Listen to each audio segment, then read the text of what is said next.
TMT के बारे में समझेंगे। बोलिए टीएमटी क्या होता है? Treadmill test.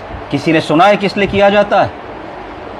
हाँ, नहीं सुना है? अरे पता होना चाहिए था, कॉमन टेस्ट है। मैं बताता हूँ, ट्रेडमिल टेस्ट का दूसरा नाम क्या होता है? Cardiac stress test. क्या बोलते हैं? Cardiac stress test. तीसरा नाम क्या होता है इसका? Exercise stress test.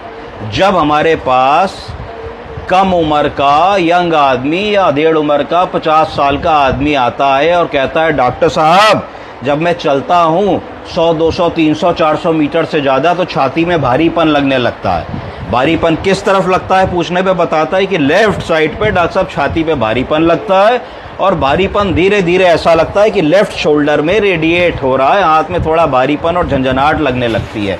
डॉक्टर साहब जब मैं थोड़ा ज़्यादा चलता हूँ, 2 माले 3 माले सीढ़ी चढ़ता हूँ तो मेरी सांस फूलने लगती है, शॉर्टनेस ऑफ ब्रेथ होने लगती है। डॉक्टर साहब मुझे ऐसा लगता है जब मैं तेज़ी से दौड़ता हूँ कि कुछ धड़कन महसूस होती है, पेल्पिटेशन महसूस होता है, दिल की धड़कन बढ़ जाती है, कभी कभी एकदम से ऐसा लगता है कुछ चक्कर आ गया, आंखों के आगे अंधेरा आ गया। अगर ऐसे कोई भी लक्षण आपको कम उम्र का व्यक्ति या डेढ़ उम्र का व्यक्ति बता रहा है तो आपको सचेत हो जाना चाहिए कि ये हार्ट का लक्षण तो नहीं है। हार्ट के लक्षण को कहते CAD, कोरोनरी आर्टरी डिजीज। बोलिए, coronary artery disease. Artery disease, coronary artery disease का क्या मतलब होता है? हार्ट को ब्लड ले जाने वाली रक्त कोशिका को कहते हैं कोरोनरी आर्टरी।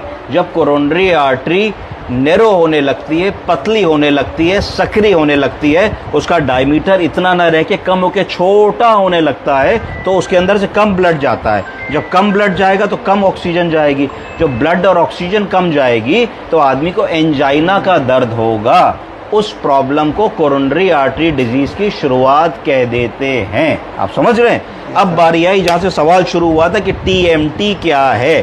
TMT का मतलब है ट्रेडमिल टेस्ट। ट्रेडमिल टेस्ट क्या है कि आपसे मैं कहूँ भैया जाओ जरा सा 300 मीटर पार्क तक दौड़ते हुए जाओ और वहाँ पे एक चक्कर लगाओ और दौड़ के आ जाओ, तो इसका मतलब है कि आप एक ऐसा काम कर रहे हैं जो रोज़मर्रा में नहीं करते। भाई रोज़मर्रा में आप घर से उठे, गेट चले गए, इधर उधर चले गए, शॉप पे दौड़ते नहीं हैं। तो अगर हमने आपको स्ट्रेस का काम दिया, ताकत का काम दिया, भागने का काम दिया, तो क्या हुआ कि हमने इनडायरेक्टली आपके हार्ट को ज़्यादा लोड दिया। जब हार्ट को ज़्यादा लोड दिया तो उतनी देर के लिए हार्ट को ज़्यादा काम करना पड़ेगा। जब ज़्यादा हार्ट को काम करना पड़ेगा तो हार्ट की रक्त कोशिकाओं को ज़्यादा खून चाहिए। तो अगर मान लीजिए रक्त कोशिका नॉर्मल है और खुली हुई है तो ज़्यादा खून आ जाएगा। अगर हार्ट की रक्त कोशिका दबी हुई है, उसके अंदर बीमारी है, उसके अंदर कोरोनरी आर्टरी डिजीज़ है, तो पूरा ब्लड नहीं जाएगा और आपकी